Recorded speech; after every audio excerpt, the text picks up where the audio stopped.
processo Apito Dourado rebentou há 10 anos.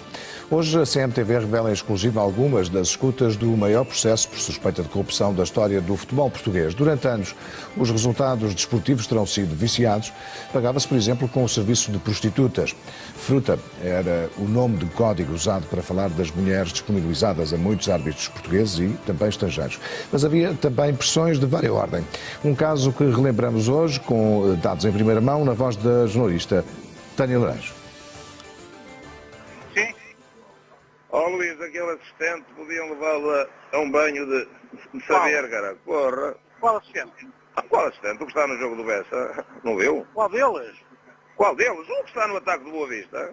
Presidente, aquilo é um lance muito difícil de tirar, pá. O que é difícil de tirar? Eu tive que tirar os c*******. Como? O gol é limpo. E já tirou o outro que não foi. E você já está a dar cobertura, c******. Presidente, desculpa lá. Desculpe lá, pá. Olha, você, você não. O lance é muito difícil. Porquê? Que você diga assim, errou. Agora que você já desculpar, sinceramente, pá, acho incrível. Até amanhã. Valentim é o presidente da Liga e o seu filho o presidente do Boa Vista, que tinha acabado de ser campeão. Luís Guilherme, o interlocutor, o presidente da Comissão de Arbitragem da Liga. Valentim era assim mesmo, um homem de impulsos, de paixões. Gritava, dava ordem a tudo e todos, o futebol funcionava à sua maneira. A Liga era a sua casa, os funcionários a sua família. Esta foi apenas uma das centenas de conversas gravadas durante a investigação do Apito Dourado. Faz agora 10 anos que a Judiciária colocou sob escuta os telefones dos principais dirigentes dos clubes do norte do país. Dos processos resultaram diversas condenações em penas suspensas. Valentim foi proibido de voltar a exercer o mandato autárquico e esteve suspenso presidente da Liga. Uma década depois, o processo ainda está em discussão na Justiça. José Luís Oliveira, o braço direito do Major, entende que os crimes já prescreveram. O advogado recorreu aos tribunais superiores. Relativamente ao meu cliente, estão em curso, digamos, dois seguimentos processuais. Um tem a ver com a prescrição. Eu considero que todos os crimes de que ele estava acusado e pelos quais foi condenado estão prescritos. Requeri nessa conformidade, foi indeferido esse requerimento, está em recurso, vai ser apreciado pelo Tribunal da Relação do Porto. Independentemente disso, há pelo menos um dos crimes está prescrito, foi declarado prescrito e, na consequência e no seguimento dessa declaração de prescrição, vai ser reaberto o processo para se proceder a novo cúmulo jurídico, que aliás é para a semana, é no dia 3, na próxima terça-feira, dia 2. Nessa altura irá requerer que a pena seja substituída por multa. Continuo a pensar que é possível fazer isso mesmo nesta fase, que é possível aplicar uma pena de substituição e vou requerer que seja substituído por multa, a exemplo do resto com o que aconteceu com todos os demais arguidos. Esta questão da prescrição não aproveita aos restantes arguidos, ou Não. seja, foi apenas o seu cliente que requeriu a prescrição. Tem rigorosamente a ver só com os crimes pelos quais foi condenado o Sr. Oliveira. Qual é a previsão, se é possível, de que este processo ainda se demore na relação? Eu julgo que este processo não vai demorar muito tempo na relação. As questões que estão em debate neste momento são relativamente simples. Isto é um processo que já foi triado várias vezes, que já teve, enfim, vários desenvolvimentos. Está em cima da mesa uma questão de alguma urgência que tem a ver com a perda de mandato ou não do Sr. Presidente Valentim Loureiro e, portanto, julgo que há aqui alguma pressão do tempo para que isto seja decidido com relativa rapidez. Os 10 anos de processo pouco mudaram o futebol nacional. As cunhas e os favores continuam. O ambiente de tensão, a suspeição permanente mantém-se. Valentim deixou o futebol, o Boa Vista foi despromovido. Ficaram outros protagonistas. A ética desportiva não chegou aos relevados. Não é por acaso que a maior queixa que os árbitros têm hoje em dia é de estarem completamente desprotegidos. Quem é que protege os árbitros? Nós temos uma associação de classe que vai protegendo os árbitros dentro das suas limitações. E depois o que é que assistimos semanalmente? Assistimos a dirigentes de clubes que, como nós sabemos, influenciam milhares de pessoas a atacar deliberadamente os árbitros, a pôr em causa a sua honra, a sua dignidade. E o que é que nós assistimos? Assistimos a árbitros a serem ameaçados de morte, árbitros a serem agredidos. E o que é que nós assistimos por parte dos dirigentes desses árbitros? Um silêncio completo. Porquê? Porque aí é que entra o sistema, a falta de ética. E era curioso que as pessoas se preocupassem em saber como é que essas pessoas foram colocadas nesses cargos e a quem é que essas pessoas devem favores para se manter nesses cargos. Isso sim é o tráfico de influência. Eu lembro-me quando explodiu o apito dourado. Praticamente não havia jogo nenhum em que o árbitro não fosse brindado com referências ao apito dourado. E os próprios dirigentes, indo nessa onda, Claro, que faziam referências expressas. Mas passado 3 semanas, 1 mês, 2 meses, 3 meses, voltámos ao mesmo circo. Voltámos ao mesmo... mesmas prendas, voltou-se aos mesmos comportamentos. Se calhar o que há que é o menos, se calhar é o que falta dizer, daquilo que a foi percepcionando, é que a única coisa que alterou, como em muitos setores da atividade, foi que as pessoas passaram a ter mais cuidado a falar ao telemóvel. Carlos Duarte era árbitro da primeira categoria quando o processo chegou a julgamento. Advogado de alguns dos colegas, acompanhou de perto os 2 mundos, o da justiça e o do futebol. Diz que não deixou o mundo da bola por causa das escutas, mas a desilusão com o sistema é evidente. Eu estaria-lhe a mentir se dissesse que não fiquei surpreendido, eu não diria chocado, mas fiquei abismado com algumas das conversas que nós assistimos. Quer dizer, vamos lá ver se nos entendemos. Nós estamos a falar da vida, não profissional, mas da vida desportiva, que já, quer se queira, quer não, embora em Portugal não exista... Mas também estamos a falar de um negócio de milhões, o futebol não é... Como é óbvio, vamos lá ver uma coisa. Nós temos que assumir de uma vez por todas, apesar de não haver profissionalismo nos árbitros, há árbitros que são profissionais. E, portanto, nós não estamos a falar de tostões, nós estamos a falar, muitas vezes, da vida dessas mesmas pessoas. E, portanto, estamos a falar da subsistência, provavelmente, de alguns desses árbitros. E, portanto, era complicado de ouvir como algumas pessoas lidavam com a vida desses árbitros. E, acima de tudo, o que falavam dos árbitros. Naturalmente que eu, enquanto árbitro, sentíamos que muitas vezes nós éramos um joguete nas mãos de dirigentes. E o grande problema, e a grande mágoa que eu tive na altura, e que acho que hoje a maior parte dos árbitros continua a ter, é que nós, ou neste caso os árbitros, não são devidamente protegidos pelos conselhos de arbitragem. As conversas que ouviu mostravam um sistema viciado. Os árbitros eram questionados pelos dirigentes, as escolhas estavam condicionadas. A verdade esportiva não existia. Então eu sei lá, tem economiações são aquelas, pá. Aquilo não era nada do coisa, aquele como Ramalho, não é Zé Ramalho. Sim, eu já falei com o Dr. João ontem, também à noite, acerca disso. Ora bem, foi o seguinte, em princípio, eu tinha acertado com o Dr. João que seria o Devesa.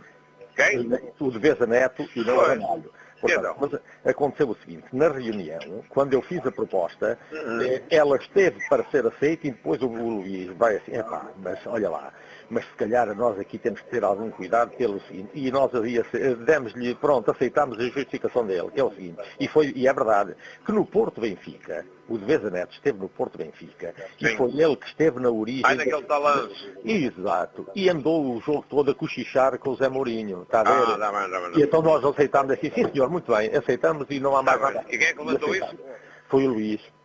Sim, talvez. Muito bem. Mas e este gajo? E ele fê-lo com boa intenção. Eu sei, mas e este gajo que tal é? Ó, Sr. Major, nós temos boa informação dele. Inclusivamente, da parte do Dr. João, não há nada contra. Pronto. Está bem? Eu logo vou-lhe telefonar. Eu logo vou telefonar a esse dito cujo e vou-lhe dizer, você foi nomeado para um jogo de alta responsabilidade, veja lá, olha que eu vou estar lá também, vou-lhe dizer que vou estar lá, nem que não vá, mas vou-lhe dizer que vou estar lá, portanto quero um trabalho ali, perfeito, tal, está a ver, Sr. Major? Depois está o nosso Presidente da Liga, sabe como é? Exato. O Presidente da Liga. Exato, tá bom. E assim também com isso também, para a frente. Ok, depois falamos então. Pinta Costa também controlava o mundo do futebol atrás das 4 linhas. Nos bastidores tudo se decidia, tudo era reportado ao líder dos Dragões. Adelino Caldeira, administrador da SAD, tinha informações privilegiadas. Sabia antecipadamente os castigos. Os azuis e brancos podiam programar a equipa, estabelecer estratégias. Estou, Presidente? Sim. Adelino Caldeira, como está? Então, chegou bem? Tudo bem, está tudo bem. Olha, o que eu lhe vou dizer agora é só para si mesmo. Sim. Só posso dizer ao Mourinho, mais ninguém. Sim. Ok? É assim, o Macaco vai ser disponibilizado por um jogo. Portanto, vai poder jogar no próximo. Mas atenção, que não se pode saber, porque a reunião vai ser só na terça-feira. Foi tomada a decisão hoje já de baixarem o jogo, mas a decisão formal, o acordo vai ser dirigido na terça, e formalmente é só na terça que é decidido. Não, eu nem ao Mourinho digo. Pronto, então é só para dizer isto, porque senão podem voltar a... Não, nem ao Mourinho digo. O mundo do futebol tinha regras precisas. Havia pagamento de favores das mais variadas formas. Prostitutas de luxo era uma das variantes. Jacinto Paixão, que vai apitar o encontro do Futebol Clube do Porto com Estrela da Amadora, pede serviços sexuais. Café com leite, escuro ou claro, são termos para denominar a cor da pele das mulheres. Reboçados são eufemismos para quem está habituado a receber contrapartidas. Fruta para dormir tem como objetivo desfazer dúvidas. Estou, Presidente. Sim, Zé Hoje, como está, meu amigo? Como está? Tudo bem? Tudo bem. Presidente, ligaram para mim, pediram-me fruta para logo à noite. Posso levar a fruta à vontade? Não é preciso que já foi mandada. Não é isso. É para dormir. Mas quem pediu? O homem que vai ficar consigo de tarde. Ah, mas estava o JP? Sim, ele ligou para mim a pedir-me roçar para logo à noite. Ah, sim, diga que sim, senhor. Mas eu já lhe disse a ele se ele queria café com leite, muito escuro ou claro, e ele disse eu disse a ele, e qual é o teu número da habitação social? E ele disse, opa, quando chegar eu digo-te depois direitinho. Ok. Tá, Presidente, é que isto não sempre para o mesmo é... Não, diga, como é que havemos... Não há problema, eu trato de tudo, só estou a dar Ok. Estou a dar conhecimento ao Presidente, senão isso fica... É que eu estou sempre a dispor, também não há necessidade. Não, diga cá uma coisa. Não é... É só salada de fruta. Está bem. Tá, Presidente? Ok. Nada disto era novo. Sequeira Nunes, presidente do Belenenses, denunciou a Pinto Sousa, então responsável pelo Conselho de Arbitragem da Federação. Contou o que ouvira do líder do Marítimo. O dirigente do Nacional pagava aos árbitros em prostitutas. E o mesmo, dizia, estava a suceder no continente. Estou? Pinto Sousa, Sequeira Nunes, está bom? Está bom, doutor. Bem disposto a grande Muito obrigado, tudo bem. Posso falar à vontade, não é? À vontade. O Carlos Pereira, lá do Marítimo, manda-me a dizer coisas, pá, que eu não quero acreditar, pá. O que é? Que género de coisas, pá? Pá, que andam a pôr gajas nos quartos com os árbitros e com os auxiliares. Isso não acredito, pá. Isso não E o acredito. gajo, Mas na Madeira, lá na Madeira, não. O gajo acusou o gajo do Nacional nisso, mas que também os manda cá para Lisboa, quando os árbitros vêm para Lisboa, para os jogos. Não sei, mas vou averiguar isso também. Vou averiguar isso. Opa, eu estou a vender Sei como... só que eles dão-se pessimamente mal, mas vou saber se é Os gajos verdade. são o gato e O rato, é isso. Foi. É. Mas vou saber. Tá, esteja descansado que vou averiguar isso. Pronto, epá, eu só lhe peço Pinto Sousa, você já me conhece há muitos anos, não estou a... Só lhe peço um tento e isenção, pá, porque eu estou metido aqui no molho de brocos, não é? Está bem? Tá. Olha, Um abraço, pá. E desculpe lá este Nada. mas eu tinha que lhe dizer. Nada, e boa sorte, pá, boa sorte. Obrigadinho, pá. Deus. Nada aconteceu. Os órgãos de justiça desportiva não atuaram. Todos fecharam os olhos a uma realidade subejamente conhecida. Passaram ao lado das suspeitas de fraude. Foi há 9 anos que a Polícia Judiciária do Porto desencadeou uma operação de grande envergadura. Foram detidas as principais figuras do futebol nacional. Valentim Loureiro foi surpreendido em casa. Quando os inspectores chegaram, por volta das 7 horas da manhã, encontraram um presidente do Boa Vista ainda a dormir. O segredo era a palavra de ordem, até a Procuradoria-Geral da República desconhecia a emissão dos mandados. A direção da Polícia Judiciária acabou por ser demitida exatamente por esse facto. Meses depois, quando os inspectores chegaram à casa de Pinto da Costa, o líder dos Dragões já não se encontrava. Estava em Espanha, apenas a empregada abriu a porta. O segredo já não era a alma do negócio. Os diretores da Polícia Judiciária eram outros. Pinto da Costa tinha ganho a Justiça. A Justiça tentou repor o que o futebol preferia ignorar. Foi acusada de dar dimensão criminal a algo que não passava do plano da ética. Ignorou-se sempre que estava em causa uma indústria de milhões.